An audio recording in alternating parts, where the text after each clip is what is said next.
Hi అండి. ఇంకా ఈరోజైతే దొండకాయ ఫ్రై అయితే సూపర్ టేస్టీగా వచ్చిందండి. చాలా అంటే చాలా వచ్చింది. అందుకని మీ ముందుకైతే తీసుకొచ్చానండి. సూపర్ టేస్టీగా ఉంది. ఇక మన ఇంటికి ఎవరైనా గెస్ట్‌లు వచ్చినప్పుడైతే పప్పు చేసి అయితే ఇలా అంచుకు పెట్టాలి. సూపర్‌గా ఉంటది. పదండి చూసేద్దాం ఎలా చేశానో. ఇంకా ముందుగానైతే ఇలా దొండకాయలు తీసుకొనైతే లేతగా ఉండాలండి దొండకాయలైతే. ఇలా లేతగా ఉన్నయి తీసుకొనైతే బాగా 2 సార్లనైతే కడుక్కోవాలండి. ఇంకా దీనికైతే కొంచెం పట్టినట్టు ఉంటది గదా! ఇలా బాగా కడుక్కోవాలి 2 సార్లనైతే. ఇలా నేను బాగా 2 సార్లు కడుక్కొనైతే ఇలా కట్ చేసుకుంటున్నాను. పొడుగ్గానైతే కట్ చేసుకోవాలి.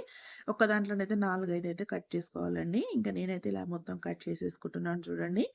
ఇంకా చాలా ఎర్రగా ఉంటేనైతే కట్ చేసుకోవద్దు. కొంచెం లైట్‌గా ఉంటే పర్లేదండి. ఎందుకంటే ఫ్రై చేస్తున్నాం గదా!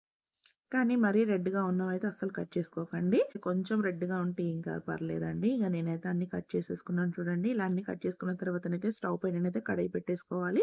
అది వేడెక్కిన తర్వాతనైతే దాంట్లోనైతే డీప్ ఫ్రైకి సరిపడానైతే ఆయిల్ అయితే వేసుకోవాలండి.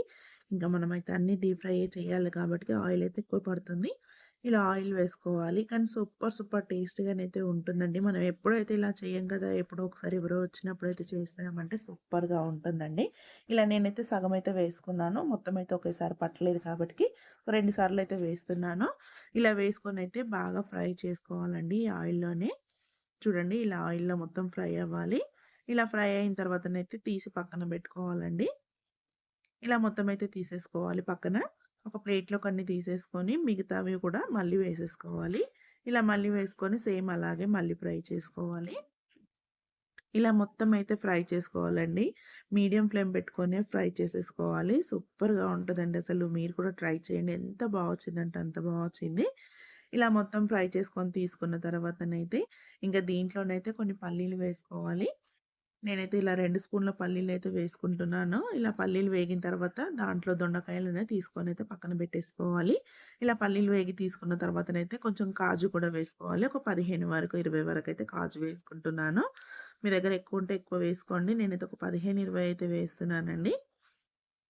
ఇలా కాజు కూడా వేసి వేగిన తర్వాత అన్నీ దీంట్లోకి తీసుకోవాలండి. ఒక 2 పెద్ద సైజు ఉల్లిపాయలు కూడా ఇలా పొడుగ్గా కట్ చేసుకోవాలి. సన్నగా కట్ చేసుకొనైతే ఇవి కూడా ఆయిల్‌లో ఫ్రై చేసేసుకోవాలండి.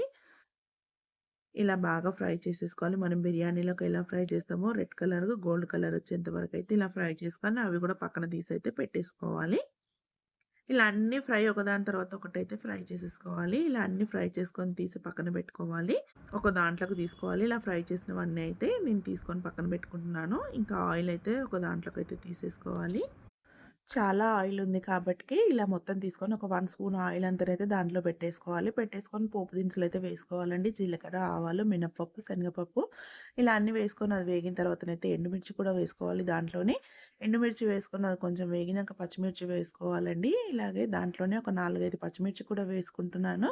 ఇలా పచ్చిమిర్చి వేసుకున్న తర్వాత కలుపుకోవాలండి. అది కొంచెం వేగిన తర్వాతనైతే దాంట్లోనే కరివేపాకు కూడా వేసుకోవాలి. ఇలా ఒకదాని తర్వాత అన్నీ ఒకటి వేసుకుంటూ బాగా కలిపేసుకోవాలండి. ఇలా బాగా కలిపి అయితే లైట్‌గా కలర్ చేంజ్ అయ్యేంత వరకైతే బాగా ఫ్రై చేసుకోవాలి. ఇలా చూడండి కలర్ అయితే చేంజ్ అవుతుంది కదా! ఇలా బాగా ఫ్రై అయిపోయింది చూడండి. ఇలా ఫ్రై అయిపోయిన దాంట్లోనైతే మనం ముందుగా ఫ్రై చేసి పెట్టుకున్నాం కదా! అన్నీ మనం ఒకదాని తర్వాత ఒకటైతే ఫ్రై చేసేసుకున్నాం కదా! ఆ ఫ్రై చేసేసుకున్నవన్నీ దీంట్లోనైతే వేసేసుకోవాలండి.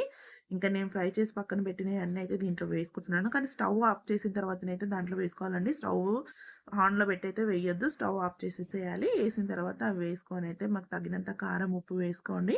ధనియాల పొడి వేసుకోండి. మీ టేస్ట్‌కి తగ్గట్టు మీరు వేసుకోండి. కొంచెం అయితే పసుపు వేస్తున్నాను చిటికెడు. ఒక 2 స్పూన్ల కొబ్బరి పొడైతే వేస్తున్నానండి.